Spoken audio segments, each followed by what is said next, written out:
bulan Nisan, tahun ke-20, pemerintahan Raja Artahsasta. Ketika menjadi tugasku untuk menyediakan anggur, aku mengangkat anggur dan menyampaikannya kepada raja. Karena aku kelihatan sedih, yang memang belum pernah terjadi di hadapan raja, bertanyalah ia kepadaku, "Mengapa mukamu muram, walaupun engkau tidak sakit? Engkau tentu sedih hati." Lalu aku menjadi sangat takut. Jawabku kepada raja, "Hiduplah raja untuk selamanya. Bagaimana mukaku tidak akan muram kalau kota, tempat pekuburan nenek moyangku, telah menjadi reruntuhan dan pintu-pintu gerbangnya habis dimakan api." Lalu kata raja kepadaku, "Jadi, apa yang kau inginkan?" Maka aku berdoa kepada Allah semesta langit. Kemudian jawabku kepada raja, "Jika raja menganggap baik dan berkenan kepada hamba-Mu ini, utuslah aku ke Yehuda, ke kota pekuburan nenek moyangku, supaya aku membangunnya kembali." Lalu bertanyalah raja kepadaku, sedang permaisuri duduk di sampingnya, "Berapa lama engkau dalam perjalanan? Dan bilakah engkau kembali?" Dan raja berkenan mengutus aku, sesudah aku menyebut suatu jangka waktu kepadanya. Berkatalah aku kepada raja, "Jika raja menganggap baik, berikanlah aku surat-surat bagi bupati-bupati di daerah seberang sungai Efrat, supaya mereka memperbolehkan aku lalu sampai aku tiba di Yehuda. Pula sepucuk surat bagi Asaf, pengawas taman raja, supaya dia memberikan aku kayu untuk memasang balok-balok pada pintu-pintu gerbang di benteng bait suci, untuk tembok kota, dan untuk rumah yang akan kudiami." Dan raja mengabulkan permintaanku itu, karena tangan Allahku yang murah melindungi aku. Maka datanglah aku kepada bupati-bupati di daerah seberang sungai Efrat, dan menyerahkan kepada mereka surat-surat raja. Dan raja menyuruh panglima-panglima perang dan orang-orang berkuda menyertai aku. Ketika Sanbalat, orang Horon, dan Tobia, orang Amon, pelayan itu, mendengar hal itu, mereka sangat kesal karena ada orang yang datang mengusahakan kesejahteraan orang Israel.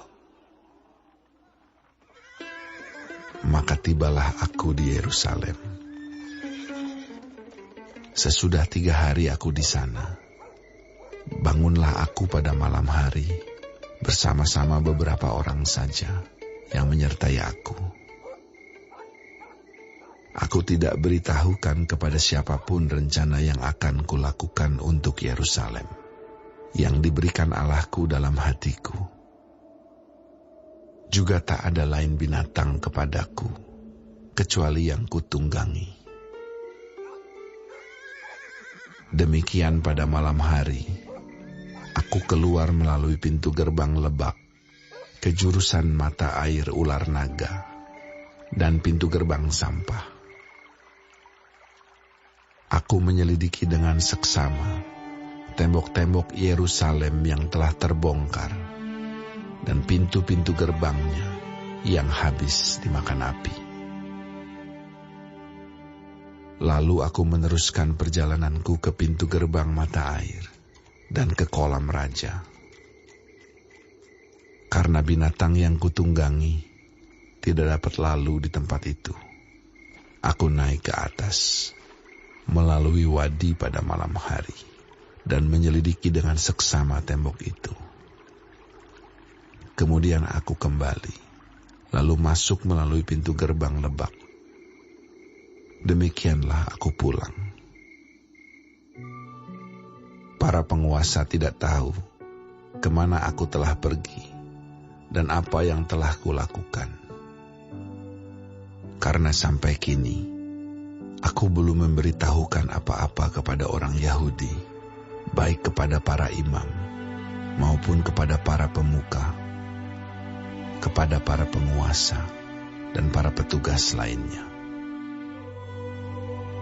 Berkatalah aku kepada mereka, "Kamu lihat kemalangan yang kita alami, yakni Yerusalem telah menjadi reruntuhan dan pintu-pintu gerbangnya telah terbakar.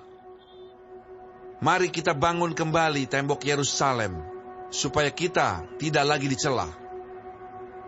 Ketika ku beritahukan kepada mereka betapa murahnya tangan Allahku yang melindungi aku, dan juga apa yang dikatakan raja kepadaku, berkatalah mereka, "Kami siap untuk membangun."